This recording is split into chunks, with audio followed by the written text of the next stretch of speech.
जय हिंद दोस्तों, ज्ञान विधि के चैनल में आपका फिर से स्वागत है। आप सब कैसे हैं? उम्मीद करता हूं आप सब बहुत ही अच्छे होंगे, बेहतर होंगे। तो जैसा कि यदि आपने अगर मेरा पिछला क्लास देखा होगा तो उसमें हमने पढ़ा है कि कोशिका की संरचना कैसी होती है। कोशिका की संरचना कैसी होती है, उसके जो ऑर्गेनेल्स होते हैं यानी कोशिका के अंदर जो छोटे छोटे ऑर्गेनेल्स होते हैं वो कैसे होते हैं, उनका काम क्या होता है। ठीक है, तो पिछले दिन एक पॉइंट हमारा रह गया था जिसको हम आज देख लेते हैं और फिर से उसको एक बार रिवाइज कर लेते हैं। ठीक है, तो बिना देर किए शुरू करते हैं। ये कोशिका थी। कोशिका में सबसे पहला मान लो का पॉइंट था क्या? माइटोकॉन्ड्रिया। ठीक है, और माइटोकॉन्ड्रिया का काम क्या होता है? कोशिका में श्वसन करना। ठीक है, कोशिका में श्वसन करना जिसको हम कोशिकीय श्वसन कहते हैं, जिसके दौरान जो है क्रेब्स साइकिल चलता है और क्रेब्स साइकिल के दौरान जो है कि 38 एटीपी का निर्माण होता है और उससे एक ग्लूकोज का निर्माण होता है और एक ग्लूकोज से हमें क्या होता है? एनर्जी मिलने लगती है। उसके बाद हमारा नेक्स्ट पॉइंट था गोल्जी का है, जिसको गोल्जी बॉडी या गोल्जी एपरेटस कहते हैं, जिसकी खोज किसने किया था? कैमिलो गोल्जी ने किया था। और गोल्जी काय का काम क्या होता है? ये इसके द्वारा जो बनाई गई ऊर्जा होती है और जो हमारे शरीर में जिस अंग में अधिक आवश्यकता होती है ऊर्जा की, तो वहां पे उसका क्या करता है? परिवहन करता है। ठीक है, हमारा नेक्स्ट पॉइंट था वैक्यूल्स। वैक्यूल्स का काम क्या होता है? वैक्यूल्स जो है कि शरीर में पानी स्टोर करने का काम करता है। प्रत्येक कोशिकाओं में वैक्यूल्स होता है और वैक्यूल्स जो है पानी को स्टोर करके रखता है। हमारा नेक्स्ट पॉइंट था सेंट्रोसोम। अब सेंट्रोसोम का काम क्या होता है? सेंट्रोसोम जो है कोशिका के अंदर कोशिका विभाजन का काम करता है। ठीक है, कोशिका विभाजन का मतलब कि एक जैसी दूसरी कोशिका बनाता है या कोशिका के अंदर जो भी ऑर्गेनेल्स हैं, जो भी छोटे छोटे अंग हैं, यदि उनमें से कोई निष्क्रिय हो जाता है तो उनको फिर से बनाने का काम सेंट्रोसोम करता है। हमारा नेक्स्ट पॉइंट था एंडोप्लाज्मिक रेटिकुलम। एंडोप्लाज्मिक रेटिकुलम का काम क्या होता है? ये जो है कोशिका को पचकने से बचाता है, इसलिए एंडोप्लाज्मिक रेटिकुलम को हम क्या कहते हैं? कोशिका का आंतरिक कंकाल कहते हैं। ठीक है, और ये जो एंडोप्लाज्मिक रेटिकुलम होता है वो कितने प्रकार का होता है? दो प्रकार का होता है। एक प्रकार होता है स्मूथ एंडोप्लाज्मिक रेटिकुलम, जिसके द्वारा फैट का निर्माण होता है। एक होता है रफ एंडोप्लाज्मिक रेटिकुलम, जिसके द्वारा किसका निर्माण होता है? प्रोटीन का निर्माण होता है। ठीक है, और प्रोटीन का निर्माण किसके द्वारा होता है? क्योंकि उस एंडोप्लाज्मिक रेटिकुलम में राइबोसोम चिपके रहते हैं और राइबोसोम ही वास्तव में प्रोटीन का निर्माण करते हैं। ठीक है, इसीलिए राइबोसोम को हम क्या कहते हैं? प्रोटीन फैक्ट्री ऑफ सेल या कोशिका का प्रोटीन फैक्ट्री कहा जाता है। और माइटोकॉन्ड्रिया को क्या कहते हैं? Powerhouse of the cell. इसके बाद हमारा नेक्स्ट पॉइंट आता है लाइसोसोम। लाइसोसोम के अंदर क्या होता है? एक हाइड्रोलाइटिक एसिड होता है, एंजाइम होता है। ठीक है, लाइसोसोम के अंदर क्या होता है? हाइड्रोलाइटिक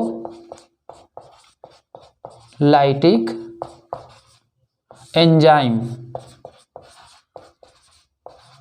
ठीक है, तो हाइड्रोलाइटिक एंजाइम का काम क्या होता है? यदि इस कोशिका के अंदर, ठीक है, यदि कोशिका के अंदर कोई ऑर्गेनेल्स काम न कर रहे हो, निष्क्रिय हो चुके हों, ठीक है, तो क्या करता है? अपना एंजाइम उन पे छिड़क देता है, जिससे वो ऑर्गेनेल्स समाप्त हो जाते हैं। या यदि ये खुद फट जाए, कोशिका के मान लीजिए सभी अंग खराब हो चुके हैं, तो क्या करेगा? यदि खुद फट जाए तो पूरी कोशिका जो हमारी नष्ट हो जाएगी, समाप्त हो जाएगी।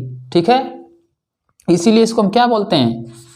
इसको बोलते हैं सुसाइडल बैग ऑफ सेल या कोशिका की आत्मघाती थैली। कोशिका की आत्मघाती थैली। हम जो है लाइसोसोम को क्या बोलते हैं? सुसाइडल बैग ऑफ सेल, कोशिका की आत्मघाती थैली। इसके बाद हमारा नेक्स्ट पॉइंट था न्यूक्लियस। तो न्यूक्लियस के बारे में हमने पढ़ा था कि ये जो है कोशिका के अंदर जितने भी ऑर्गेनेल्स होते हैं उनको कमांड देता है, उनको क्या कार्य करना है ये उनको बताता है। और इसके अलावा कोशिका के और भी बहुत ही सारे कार्य होते हैं जो कि बहुत ही मोस्ट इंपॉर्टेंट हैं। तो इस न्यूक्लियस के बारे में यानी कि केंद्रक के बारे में हम नेक्स्ट क्लास में डिटेल में पढ़ेंगे। फिलहाल के लिए हम दूसरे टॉपिक पे आते हैं। ठीक है, तो हमारा नेक्स्ट पॉइंट क्या होगा? हमारा नेक्स्ट पॉइंट होगा कि जो कोशिका है, ये जो कोशिका है, कोशिका कितने प्रकार की होती हैं, ठीक है। तो नेक्स्ट पॉइंट देखते हैं, types of cell, types of cell यानी कि कोशिका के प्रकार, कोशिका के प्रकार। कोशिका दो प्रकार की होती है, कितने प्रकार की? दो प्रकार की। और पहला प्रकार कौन सा है? वो है प्रोकैरियोटिक सेल। दूसरा होता है यूकैरियोटिक सेल, यूकैरियोटिक सेल। देखिए, तो प्रोकैरियोटिक सेल क्या होता है समझिए। जैसे एक कोशिका हो गई, कोशिका के अंदर जो न्यूक्लियस होता है, जो न्यूक्लियस होता है, तो न्यूक्लियस के ऊपर एक मेम्ब्रेन होती है। क्या होती है? मेम्ब्रेन होती है। और उस मेम्ब्रेन को हम क्या बोलते हैं? न्यूक्लियर मेम्ब्रेन कहते हैं। क्या कहते हैं? न्यूक्लियर मेम्ब्रेन, ठीक है। और न्यूक्लियर मेम्ब्रेन को हम हिंदी में बोलते हैं केंद्रक झिल्ली, ठीक है। न्यूक्लियर मेम्ब्रेन को हम केंद्रक झिल्ली बोलते हैं। तो ये जो झिल्ली होती है, ये प्रोकैरियोटिक सेल में कैसी होती है? टूटी फूटी होती है। कैसी होती है? टूटी फूटी, यानी ये अल्प विकसित होती है, ये पूर्ण रूप से वेल डेवलप नहीं होती है, ठीक है। इसलिए प्रोकैरियोटिक सेल को हम क्या बोलते हैं? अल्प विकसित कोशिका कहते हैं। प्रोकैरियोटिक सेल को क्या कहते हैं? अल्प विकसित कोशिका। तो अल्प विकसित यानी प्रोकैरियोटिक सेल के अंतर्गत कौन से जीव आते हैं, यानी ऐसे कौन से जीव हैं जिनके अंतर्गत जो है अल्प विकसित कोशिका होती है। तो इसमें क्या है, देखिए हमारा पहला पॉइंट इसमें आ जाएगा बैक्टीरिया। बैक्टीरिया का जो न्यूक्लियस होगा, उसका जो न्यूक्लियर मेम्ब्रेन होगा वो कैसा रहेगा? टूटा फूटा रहेगा, यानी कि कोशिका कैसी रहेगी? अल्प विकसित रहेगी। और बैक्टीरिया को हम हिंदी में क्या कहते हैं? जीवाणु कहते हैं। इसमें दूसरा आता है ब्लू ग्रीन एल्गाई, जिसको हम बोलते हैं नील हरित शैवाल। प्रोकैरियोटिक सेल के अंतर्गत यही दो जीव आते हैं, ठीक है, बैक्टीरिया और ब्लू ग्रीन एल्गाई। और इनके न्यूक्लियर मेम्ब्रेन कैसे होते हैं? टूटे फूटे होते हैं, जिस वजह से ये प्रोकैरियोटिक सेल के अंतर्गत आते हैं। अब है यूकैरियोटिक सेल।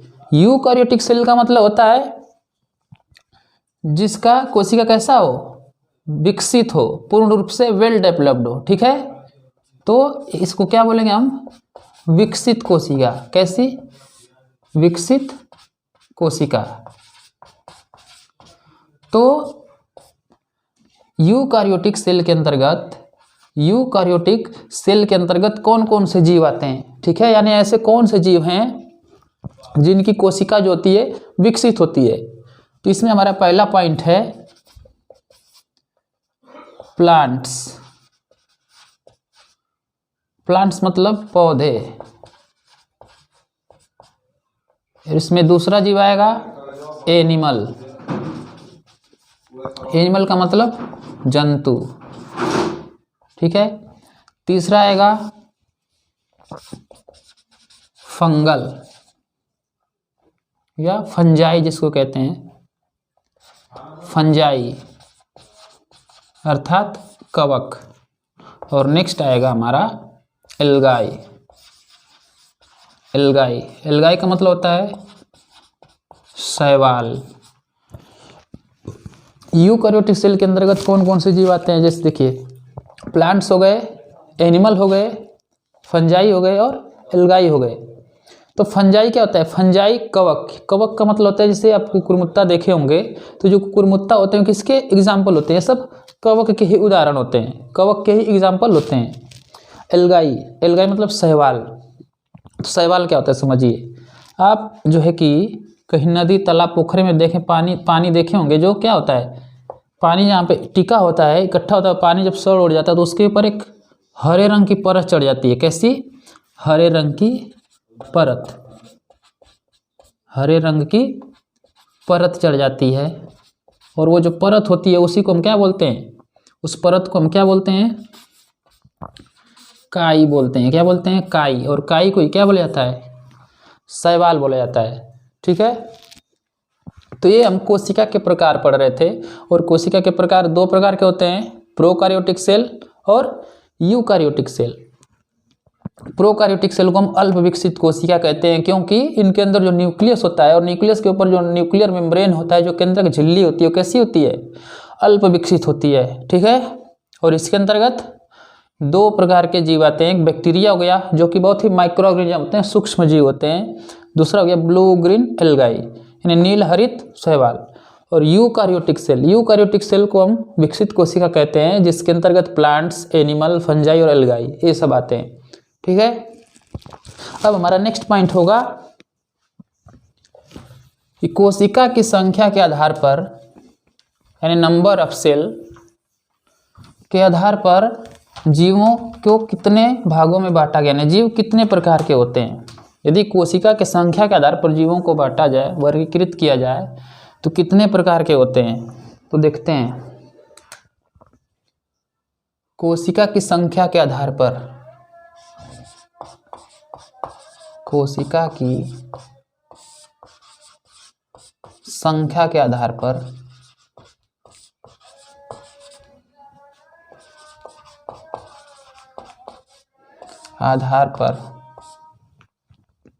जीव के प्रकार,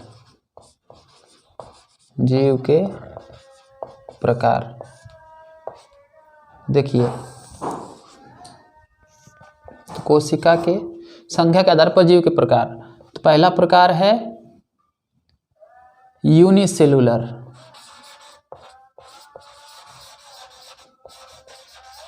यूनिसेलुलर। और दूसरा प्रकार है मल्टी सेलुलर,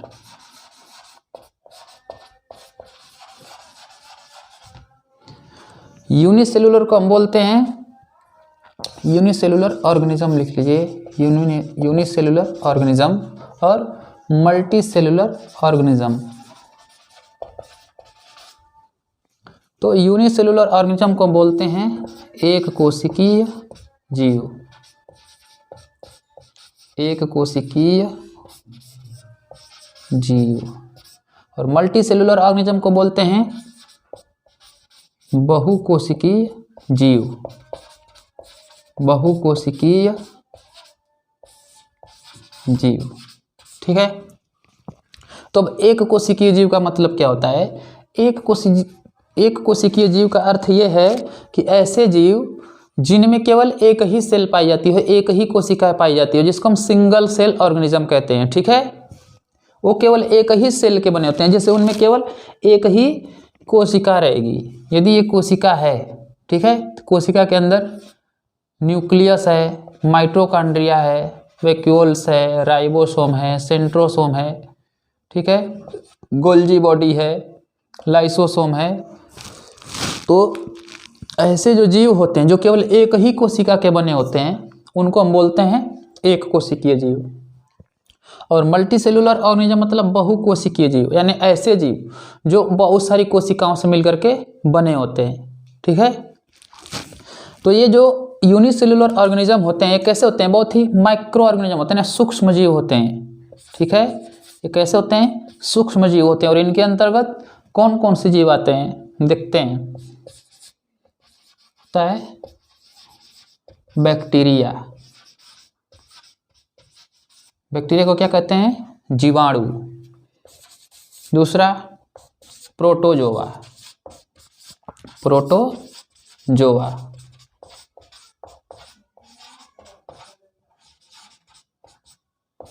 प्रोटोजोआ।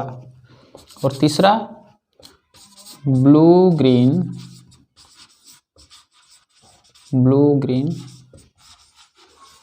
एल्गाई, यानी नील हरित शैवाल। ठीक है, ये जो होते हैं कैसे होते हैं, एक कोशिकीय जीव होते हैं, ये केवल एक ही कोशिका के बने होते हैं। ठीक है, अब बहुकोशिकीय जीव के अंतर्गत देखते हैं। तो बहुकोशिकीय जीव के अंतर्गत कौन कौन से जीव आते हैं। ठीक है, तुम्हारा पहला पॉइंट होगा प्लांट्स, यानी कि पौधे। दूसरा पॉइंट देखते हैं एनिमल, एनिमल मतलब जंतु। ठीक है, जंतु के अंतर्गत ही जितने पक्षी होते हैं, जितने जानवर होते हैं और यहाँ तक कि मनुष्य, ये सभी किसके अंतर्गत आते हैं, जंतु के ही अंतर्गत आते हैं। ठीक है, और प्लांट्स के अंदर जितने प्रकार के पेड़ पौधे हैं वो सब पौधों के अंतर्गत आते हैं। इनकी जो कोशिका होती है बहुकोशिकीय होती है, जो जीव होते हैं बहुत सारी कोशिकाओं से मिलकर के बने होते हैं। तीसरा फंजाई या कवक, जिसको हम फंगल सेल भी कह सकते हैं। ठीक है, और चौथा एल्गाई, जिसको हम शैवाल कहते हैं। ठीक है, तो कवक के बारे में जैसा कि हम पीछे बता चुके हैं, कवक क्या होता है, शैवाल क्या होता है। तो ये सब कैसे होते हैं, बहुकोशिकीय जीव होते हैं। इनकी जो कोशिकाएं होती हैं बहुत सारी कोशिकाएं होती हैं। और अब कहने का मतलब कि जो यूनिसेलुलर ऑर्गेनिज्म होते हैं वो कैसे होते हैं, माइक्रो ऑर्गेनिज्म होते हैं, सूक्ष्म जीव होते हैं। उनको हम अपनी नंग आंखों से नहीं देख सकते हैं। इनको देखने के लिए हमको किसकी जरूरत पड़ती है, माइक्रोस्कोप की या सूक्ष्मदर्शी की।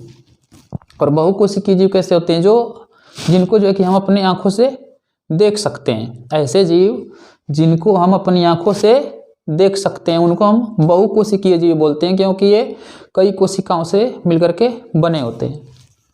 ये हो गया कोशिका की संख्या के आधार पर जीव के प्रकार। अब हमारा नेक्स्ट पॉइंट होगा, उसको देखते हैं।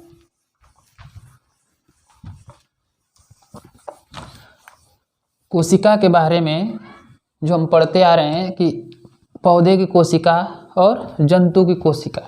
तो पौधों की कोशिका और जंतु की कोशिका में क्या डिफरेंस है, क्या अंतर है, इसके बारे में हम नेक्स्ट पॉइंट में चर्चा करेंगे। देखते हैं difference between difference between animal cell and plant cell, यानी कि जंतु कोशिका और पौधों की कोशिका में क्या अंतर होता है। ठीक है, तो हम एक वेन डायग्राम बनाएंगे और वेन डायग्राम की सहायता से कि हम इसको समझेंगे। ठीक है, ये देखिए, तो ये हो गया हमारा एनिमल सेल, ये हो गया प्लांट सेल। ठीक है, तो पहले हम ये देखते हैं कि ऐसे कौन से सेल ऑर्गेनेल्स हैं, ऐसे कौन से कोशिकीय अंग हैं, कोशिकांग हैं जो दोनों में पाए जाते हैं। ठीक है, तो सबसे पहले देखेंगे हम माइटोकॉन्ड्रिया। माइटोकॉन्ड्रिया पौधे की कोशिका में भी होता है और जंतु कोशिका में भी होता है। वैक्यूल्स, दूसरा पॉइंट है वैक्यूल्स दोनों में पाए जाते हैं, लेकिन दोनों में अंतर क्या है। ठीक है, पहले साइज की बात करते हैं। तो जो एनिमल सेल होते हैं वो कैसे होते हैं, स्मॉल होते हैं। कैसे होते हैं, स्मॉल। किसके अपेक्षा में, प्लांट सेल के अपेक्षा में स्मॉल होते हैं। प्लांट सेल जो है एनिमल सेल की अपेक्षा लार्ज होते हैं, बड़े होते हैं। अब वैक्यूल्स की बात आ गई। तो जो एनिमल सेल होता है उनमें जो वैक्यूल्स होते हैं,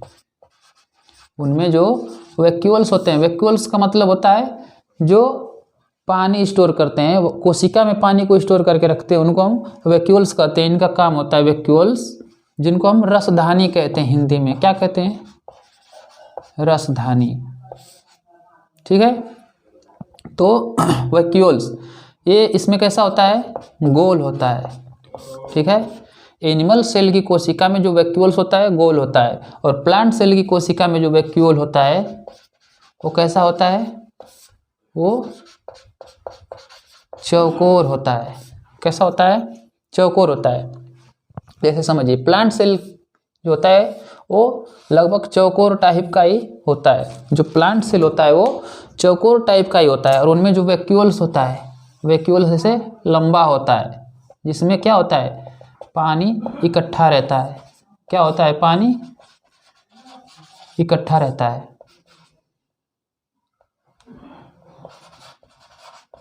वाटर स्टोर रहता है, तो ये वैक्यूल्स होता है। ठीक है, तो इनका जो वैक्यूल्स होता है कैसा होता है, प्लांट सेल का वैक्यूल्स चौकोर होता है और एनिमल सेल का वैक्यूल गोल होता है।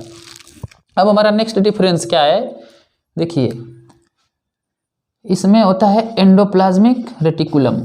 एनिमल सेल में भी एंडोप्लाज्मिक रेटिकुलम होता है और प्लांट सेल में भी एंडोप्लाज्मिक रेटिकुलम होता है। अब इसके बाद सेंट्रोसोम, क्या चीज, सेंट्रोसोम। सेंट्रोसोम नहीं, राइबोसोम। क्या चीज, राइबोसोम। प्लांट सेल में भी राइबोसोम होता है और एनिमल में भी राइबोसोम होता है। और राइबोसोम का काम क्या होता है, प्रोटीन का निर्माण करना। और होता है न्यूक्लियस। ठीक है, इसमें क्या होता है, न्यूक्लियस, जो कि प्लांट सेल में भी न्यूक्लियस होता है और एनिमल सेल में भी न्यूक्लियस होता है। ठीक है, सेंट्रोसोम प्लांट सेल में नहीं होता है। ठीक है, सेंट्रोसोम जो कि प्लांट सेल में नहीं होता है, जबकि एनिमल सेल में सेंट्रोसोम भी होता है। और हमारा नेक्स्ट डिफरेंस क्या है, नेक्स्ट डिफरेंस देखते हैं। तो वैक्यूल्स हो गया लाइसोसोम। लाइसोसोम जो कि एनिमल सेल में होता है। लाइसोसोम जिसको हम आत्मघाती थैली कहते हैं, कोशिका की आत्मघाती थैली कहते हैं, जिसमें क्या होता है, हाइड्रोलाइटिक एंजाइम भरा था, जो कि कोशिका के अंदर या कोशिका को जब कोशिका निष्क्रिय हो जाती है तो उसको समाप्त करने में कौन काम करता है, लाइसोसोम काम करता है। जबकि प्लांट सेल में लाइसोसोम नहीं पाया जाता। ठीक है, और एक अंतर होता है, वो होता है प्लास्टिड्स, जो कि पौधों में पाया जाता है, पौधों की कोशिकाओं में पाया जाता है, जबकि मानव की कोशिकाओं में प्लास्टिड्स नहीं पाया जाता है। ठीक है, तो प्लास्टिड्स के बारे में अभी हम देखेंगे, प्लास्टिड्स का काम क्या होता है। प्लास्टिड्स के भी कई प्रकार हैं। ठीक है, और एक चीज होता है जो एनिमल सेल में होता है जबकि प्लांट सेल में नहीं होता है, जिसको हम बोलते हैं flagella and cilia. Flagella and cilia. अब फ्लेजला एंड सिलिया क्या होता है, ये जब रिप्रोडक्शन सिस्टम पढ़ेंगे तो वहाँ भी हम देखेंगे, लेकिन तब तक यहाँ पे एक कोशिका के अंदर ही होता है, तो कोशिका में ही होता है, तो कोशिका के अंदर की इसको एक बार देख लेते हैं। जैसे ये जो ह्यूमन सेल होता है, मानव सेल होता है, तो उनका जो स्पर्म होता है, ठीक है, उनका जो स्पर्म होता है, तो स्पर्म में ये जो हेयर लाइक स्ट्रक्चर होते हैं, ये जो हेयर लाइक स्ट्रक्चर होते हैं, उन्हीं को हम क्या बोलते हैं, तो ये जो बड़ा वाला स्ट्रक्चर होगा उसको बोलते हैं फ्लेजला, और स्मॉल वाले को बोलते हैं सिलिया। यानी कि जो फ्लेजला होता है सिलिया से बड़ा होता है। ठीक है, तो स्पर्म होता है क्योंकि स्पर्म को गति की आवश्यकता होती है। जब स्पर्म जो है फीमेल के ओवम तक जाना होता है उसको तो तैर करके गति करके जाता है, इस वजह से उनमें फ्लेजला और सिलिया होता है, जबकि पौधों में इसकी कोई आवश्यकता नहीं होती, इसलिए फ्लेजला और सिलिया इसमें अनुपस्थित रहता है, नहीं होता है। ठीक है, तो प्लांट सेल में बाकी देखिए mitochondria, vacuoles, endoplasmic reticulum, ribosome और न्यूक्लियस, ये सभी होते हैं। और इसमें वैक्यूल गोल होता है, इसमें वैक्यूल चौकोर होता है, इसमें लाइसोसोम होता है, प्लांट सेल में नहीं होता है। इसमें प्लास्टिड्स होता है जो कि एनिमल सेल में नहीं होता है। और प्लास्टिड्स का क्या काम होता है उसको भी हम देखते हैं।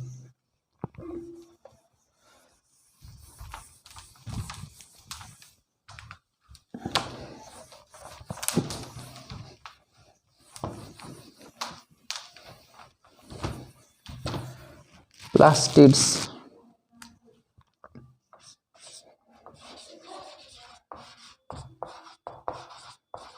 प्लास्टिड्स बहुत ही इंपॉर्टेंट पॉइंट है, इसको ध्यान से पढ़ेंगे और इसको याद रखेंगे। ठीक है, तो प्लास्टिड्स को हिंदी में हम लवक कहते हैं। क्या कहते हैं, लवक। और इसके कितने प्रकार हैं, तो इसका पहला प्रकार है क्लोरोप्लास्ट। क्लोरोप्लास्ट, और क्लोरोप्लास्ट को हम हिंदी में क्या कहते हैं, हरित लवक। हरित लवक। और हरित लवक का काम क्या होता है, भोजन का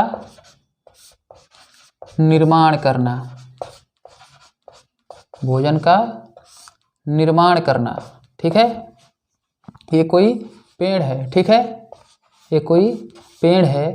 तो इसमें आप देखते होंगे कि पत्तियां जो है कि हरी होती हैं, ठीक है, और पेड़ों का कुछ भाग भी क्या होता है, तना या जो भी शाखाएं होती हैं कैसे होते हैं, कुछ हरे होते हैं, नहीं तो पत्तियां हरी होती हैं। ठीक है, तो उनमें क्या पाया जाता है, क्लोरोप्लास्ट पाया जाता है। क्या पाया जाता है, क्लोरोप्लास्ट। और क्लोरोप्लास्ट के माध्यम से वो क्या करते हैं, फोटोसिंथेसिस के माध्यम से भोजन का निर्माण करते हैं। और ये प्लास्टिड्स जो होता है केवल किसमें पाया जाता है, केवल पौधों की कोशिका में। कहाँ पर, केवल पौधों की कोशिकाओं में, केवल पादप कोशिकाओं में। ठीक है, केवल पादप कोशिकाओं में। ठीक है, अब देखिए नेक्स्ट पॉइंट। तो ये जो क्लोरोप्लास्ट होता है इसको हम हिंदी में हरित लवक कहते हैं और इसका काम क्या होता है, भोजन का निर्माण करना। लेकिन एक बात सोचिए कि जब पतझड़ का टाइम आता है, जब पतझड़ का समय आता है तो पेड़ की सारी पत्तियां क्या होती हैं, झड़ जाती हैं। ठीक है, या कोई पेड़ हो जिसकी सारी पत्तियों को हम झाड़ दें तो क्या होगा, पेड़ सूख जाएगा या सरवाइव करेगा। तो इसका जवाब है पेड़ सरवाइव करेगा। कैसे, क्योंकि उसकी कोशिकाओं के अंतर्गत एक और पिगमेंट पाया जाता है जिसका नाम है ल्यूकोप्लास्ट। ल्यूकोप्लास्ट, और इसको क्या बोलते हैं हिंदी में, अवर्णित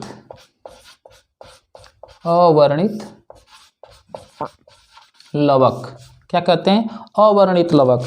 जैसा कि इसके नाम से ही स्पष्ट है, अवर्णित, अवर्ण यानी जिसमें रंग ना हो, यानी ऐसा लवक जिसमें रंग न हो, तो उसको क्या बोलते हैं हम, ल्यूकोप्लास्ट को अवर्णित लवक बोलते हैं। और इसका काम क्या होता है, भोजन का भंडारण करना। भोजन का भंडारण करना कैसे, जब पतझड़ के टाइम पेड़ पौधों की पत्तियां जो है पूरी तरह से झड़ जाती हैं तो अपना भोजन कैसे बनाएंगे, क्योंकि उसमें तो पेड़ पौधों में पत्तियां हैं ही नहीं। ठीक है, तो यही जो ल्यूकोप्लास्ट होता है उस टाइम के लिए, ठीक है, इमरजेंसी टाइम के लिए क्या करता है, भोजन का भंडारण करके रखता है। ल्यूकोप्लास्ट में भोजन का भंडारण रहता है जिससे क्या होता है, पेड़ पौधे सर्वाइव करते रहते हैं। ठीक है, जिस टाइम उनके ऊपर पत्तियां नहीं रहती है उस टाइम भी वे कुछ समय तक जीवित रहते हैं, तब तक जो है कि फिर से नई पत्तियां निकल आती हैं। और तीसरा पॉइंट हमारा इसमें आता है, इसका जो तीसरा प्रकार है वो है क्रोमोप्लास्ट। क्रोमोप्लास्ट, और क्रोमोप्लास्ट को हम क्या बोलते हैं हिंदी में, वर्णित लवक। क्या बोलते हैं, वर्णित लवक।